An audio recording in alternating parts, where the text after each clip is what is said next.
Cincinnati 911. That is the address of your emergency.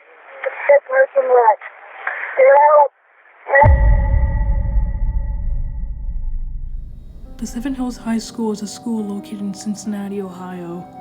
It is a private school that celebrates the talents of kids from pre-K to grade 12. Back in 2018, one of these students was Kyle Plush.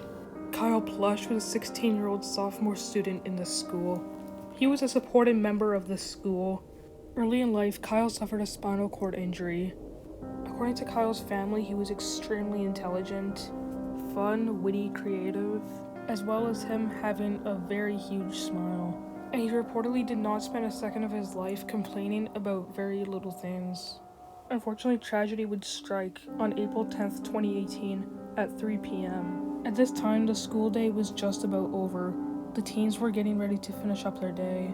For some students, that meant a tennis match that would last until the evening. Kyle was excited about his match, and he was looking forward to staying to watch his friends play afterwards. Kyle had originally driven to the school, so he went back to his car to get his tennis gear. Since Kyle was in grade 10, he parked in the sophomore part of the Seven Hills School. Kyle went ahead and got into the front seat of his car. He decided to crawl over the first seat, and then the second row seat, and then the third row seat. But he didn't know that the third row seat wasn't locked in. This caused the third row seat to flip over, falling down into the trunk and dragging Kyle with it. And because of this, his chest was crushed by approximately 70 pounds of pressure.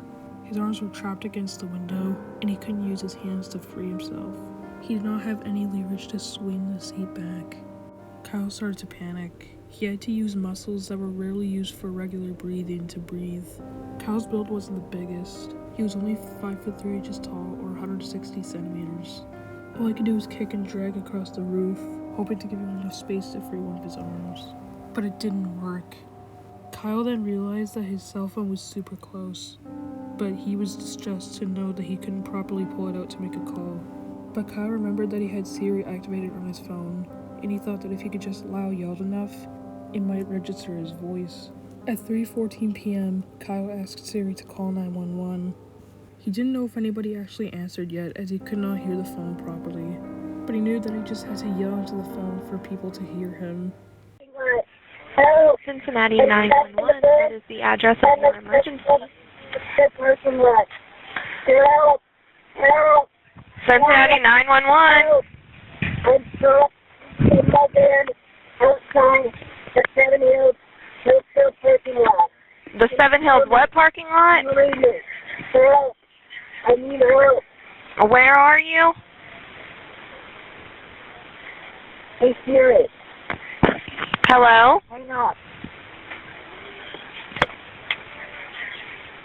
Hello? Hello. Hello. Hello. Where are you?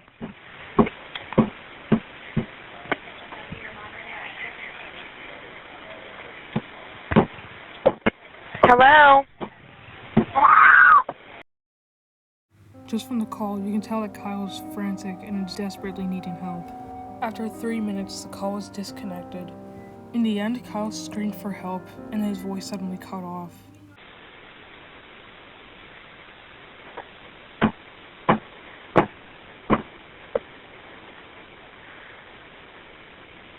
Help.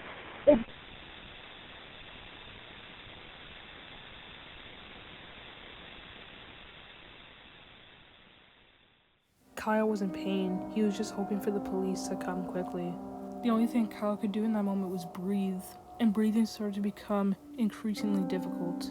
Kyle was all by himself at this time. There were no other cars in the lot, so nobody could see him pressed up against his window. It was now 3:21, 7 minutes after the first call. She labeled the call as unknown trouble and sent officers. And finally, the officers arrived at 3:26 p.m.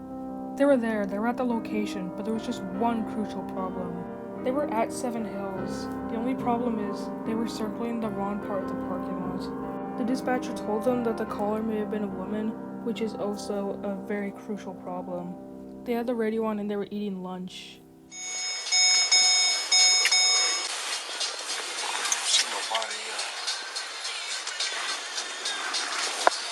I don't imagine I would. The case was officially closed at 3:37 p.m. They got nervous that it was probably a prank call, or they thought the quote-unquote woman was okay and escaped. However, at this very moment, Kyle made another call to 911. At this time, it was 3:35 p.m. By this time, Kyle had been in this position for 20 minutes trying to free himself. A different operator answered this time, and this time Kyle was more desperate. Cincinnati 911, what is the address for your emergency? Anyone there?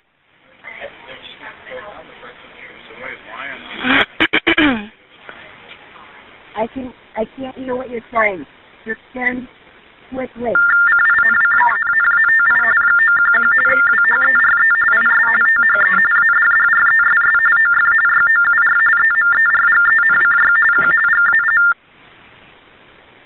I probably don't have much time left to tell my mom that I love her if I die. This is not a joke. This is not a joke. I'm trapped inside my gold Honda Odyssey van in the Southwood parking lot of Seven Hills Theft. Send officers immediately. I'm almost dead. The beeping you just heard was when the operator was having trouble hearing Kyle, so she pressed the TTY function. This made the volume go down by 75%. She likely knew that would happen, but she had to try. After being on the line with Kyle for about 3 minutes, she decided to disconnect the call as she couldn't hear Kyle.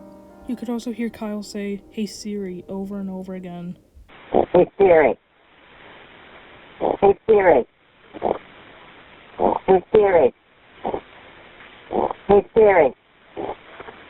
You wanna know what the operator did after the call? She did absolutely nothing. She didn't tell anybody. She didn't tell the original call taker that they called back. And then everything becomes a blur for a few hours.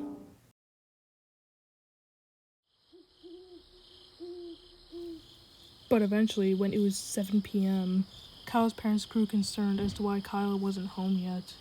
So Kyle's mother, Jill Plush, went onto Find My iPhone to find him.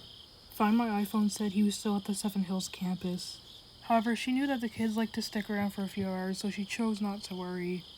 After about an hour passed, Kyle's father, Ronald Plush, decided to drive to the school to make sure everything was okay. He found Kyle's van and saw that his phone was still inside, along with his backpack. But everybody was gone and Kyle was nowhere to be seen. So he started to become anxious. And then he looked over, and he saw something that no parent should ever have to see. It was Kyle. His body was still in the very same position.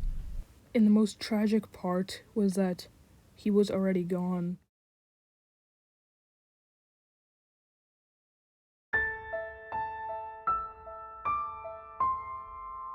The whole city of Cincinnati was outraged, and investigations concluded that there were no wrongdoings against the operators or officers. But people started to blame the dispatchers for this whole mess, which honestly I can't really argue with. And then Ronald and Jill Plush decided to start the Kyle Plush Answer the Call Foundation. They started this foundation in order to improve 911 calls in Cincinnati. Improve as in make the microphones better. A funeral was held for Kyle Plush a couple days later. On the eve of the 3-year anniversary of Kyle Plush's death, the city of Cincinnati decided to pay $6 million to the Plush family. This is the second biggest settlement in city history.